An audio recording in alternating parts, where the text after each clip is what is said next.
اللہ اکبر اللہ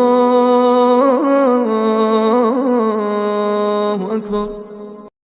آج کی ہماری ویڈیو کا ٹاپک ہے وضو۔ قرآن حکیم میں وضو کی فرضیت کے بارے میں کیا حکم آیا ہے؟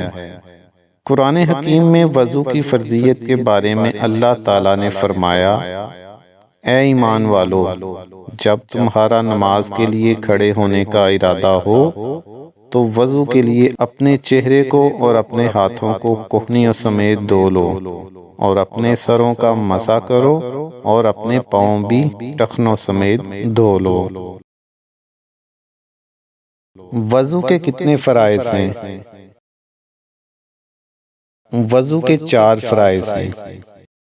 چہرے کا دھونا، چہرے کی گولائی لمبائی کے حد و طول کے لحاظ سے پیشانی کی سطح کے شروع ہونے کی جگہ سے لے کر ٹھوڑی کے نیچے تک ہے، اور عرض یعنی چوڑائی کے لحاظ سے وہ تمام حصہ جو دونوں کانوں کی لو کے درمیان ہے۔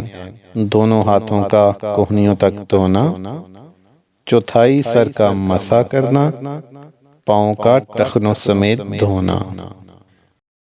اللہ پاک ہمیں نیک کام کرنے اور نیکی پھیلانے کی توفیق عطا فرمائے۔ آپ کو یہ ہماری ویڈیو کیسی لگی؟ ویڈیو پسند آئی ہے تو کمنٹ سیکشن میں اپنی رائے کا اظہار ضرور کیجیے گا۔ ویڈیو کو لائک بھی کر دیں اور چینل کو سبسکرائب بھی کر لیں۔ ملتے ہیں بہت جلد اگلی ویڈیو میں، تب تک کے لیے مجھے اجازت دیجیے۔ اللہ حافظ۔